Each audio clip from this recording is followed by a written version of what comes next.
Alright, what's up, man?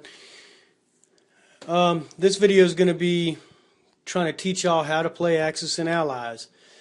Um, I know it's if you ever got an edition and you really didn't know how to play it and you're trying to learn, there's not really a lot of videos out there to teach you how to play, and that's what I'm going to try to do in this edition. I'm going to go off the 1941 edition, which it's not that old, less than a year, I believe. And it's probably the easiest version there. If you want to just, start Axis and Allies, this is the edition to start with. It's very simple compared to the other Axis and Ally editions. And this is going to probably be a long video, and I might miss some things, so go ahead and feel free to comment. And if you have any more questions, if I skipped something, if I left something out, or you disagree with something, we can discuss it. But basically, Axis and Allies, it's a World War II game, and you'll have the Axis and then the Allies. On the Axis side, in this edition, is Japan and Germany. In other editions, you'll have Italy in some of the bigger editions. And the bigger, the game you get, the more expensive they are. This version right here is only about 25 bucks. You might can find it cheaper. And so you got the Axis, which is, like I said, Germany and Japan. And then the Allies. You got America, you got United Kingdom, and you have Russia. So basically, if you start off in a two-player game, one will be the Axis, one will be the Allies. You can play up to 5 players, where all 5 players can have just one country, and you work together, and it's a lot funner with the more players you got. And basically, we're just going to have to start from scratch, try to teach you this game.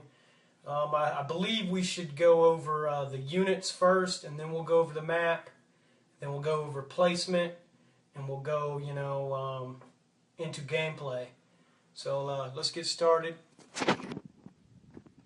So basically, what we have here is an infantryman. Every country will have these. And basically, I'll get into the attack and defense values of everything a little bit later. But for right now, I just want to show you the different pieces. We have tanks. We have fighters. We have bombers. These are submarines. We have destroyers. We have transports, aircraft carriers, and battleships. Okay, that's all the units. They all have different attack and defensive value. Obviously, your ships, they can only be at sea, and your land units, they can be only on land. Same with the bomber. You can use it in the sea, but you have to still be able to land it on land.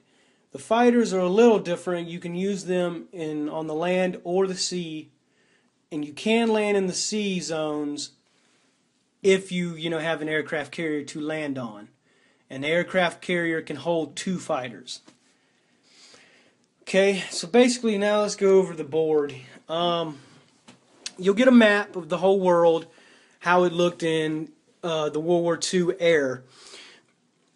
And I haven't set up the German army yet. We're going to do that together. Basically, you'll get, let's get this box out of the way here. You'll get this instruction manual, and it's thick, and there is a lot of things to go through. You definitely need to try to read it, but I've had people read it and still really confused. So we'll try to go through a little of it, but basically I think I can explain everything a little bit easier than reading through it. But at the start of the game, on the back of the instruction manual, you'll have these 5 labels. Basically, this is your setup to start the game off, and it'll tell you a country like America here, Eastern United States will get 2 infantry, 1 tank, 1 fighter, and 1 bomber. So you would find the eastern United States, which is over here, and you would put 2 infantry, 1 tank, 1 fighter, and 1 bomber. Basically, that's what you do for every country. You put the starting units on where they go. So every country little zone will have a name to it, and it'll show you what country owns it to start the game off with, which the little labels are Russia, Japan, Germany, the British, and America. And that's your 5 labels. So basically every country will have a little label on it, what country starts with control of that little country or zone. Okay, in the C zones, they're squared off and they'll have numbers themselves. So like this right here, this is some British ships. They're in C zone 29. And basically you'll see this in the starting setup. C zone 29, you'll get a destroyer and a transport. And that's what we have. We have a destroyer and a transport. Okay? And that's another thing. With all these units, they will have different movement values. Some things can only move 1, some things can move 2. Most of the ships can only move 2 C zones. So basically these ships right here, if it was their turn, they can go, move twice. You would go like, if you wanted to get here, you could go either 1, 2 or either 1, 2 and get to this point, and they would be done for their movement. But we'll go through the whole turn sequence of everybody's turn. But basically, everybody has a different movement value. The planes have a greater value because they're flying, and then the infantry can only move 1. Tanks can move 2 as well. Okay, so basically you should understand the map now as far as the country names and the little emblem that goes on them and the C zones. Now you're going to see some of the countries don't have a number on them. Okay, like this one does not, these do not, but South Africa does. It has a little number 1 on it. Other countries will have different numbers, like Western Europe here has 3, Germany has 4. Basically what that is that's the value of the country. So if you own it, you get that money at the end of your turn. So basically everybody starts off with a set amount of money, how much they get. See over here in the set, it'll tell you how many IPCs that they get. Basically IPCs is the money that you would get. So America would start with 15, Japan 9, British 12, you get it. Okay, basically up here at the top of the map, that's what that represents, those little tracks. Basically Russia starts off with 7, so you leave a little thing on that. And let's say the first turn Russia will take over Western Russia right here. And there's a 1 represented on it. Well, what would happen is you would go up 1, and Germany, since they owned it originally, they would go down 1. So basically that's how you get more money at the end of your turn. The reason you need money is to buy new units.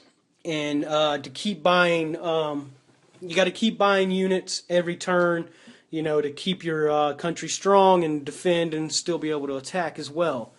So the money situation is very important, so you always want to try to get more countries, especially the ones with numbers. Now in this edition, there's a lot of countries that doesn't have a number value, but other editions, every country or every zone does have a value. Now the C zones, they do not have a value and no one officially owns them.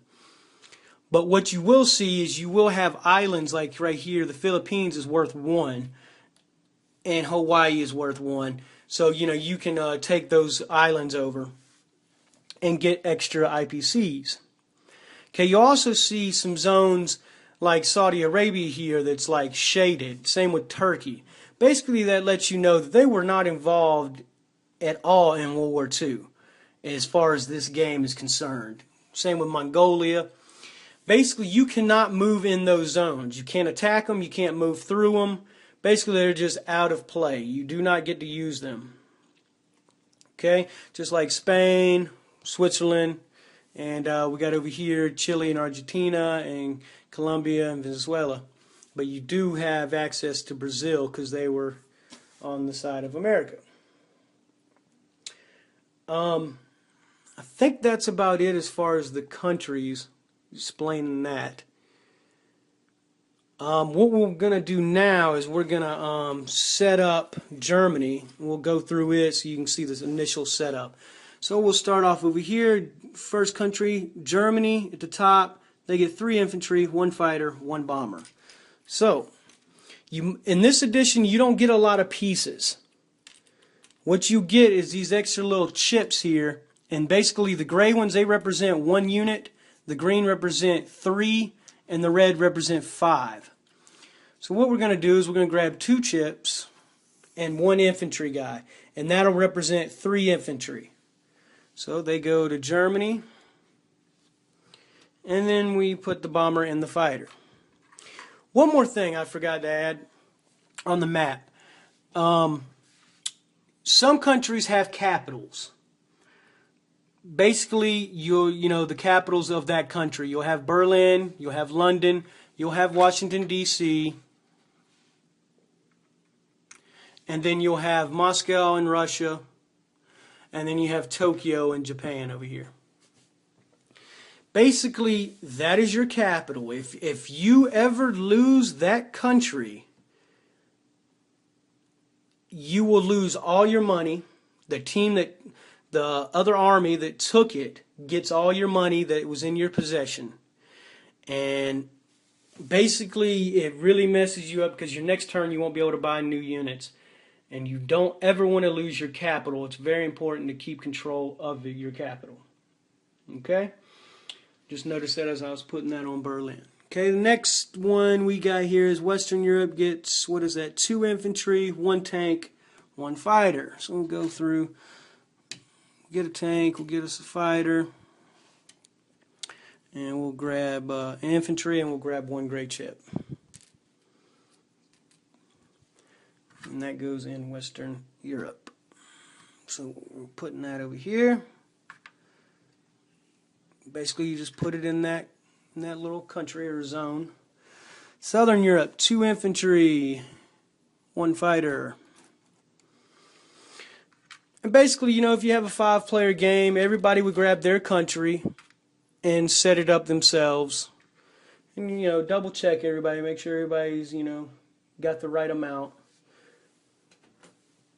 Okay, let's see, what else we got here? Eastern Europe, 4 infantry, 2 tanks.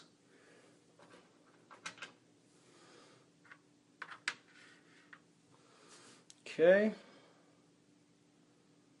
Norway/Finland, 2 infantry. This is really a cheap edition. That's why it doesn't cost a lot of money. Because it doesn't have the good chips. Other editions have plastic chips and they're a lot easier to see. But this one has little cardboard cutouts. This is definitely the cheap version of the game.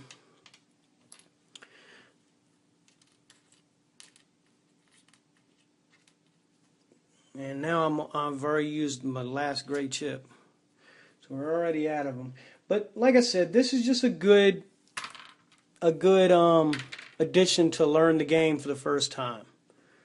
You know, you would definitely want to start with this edition.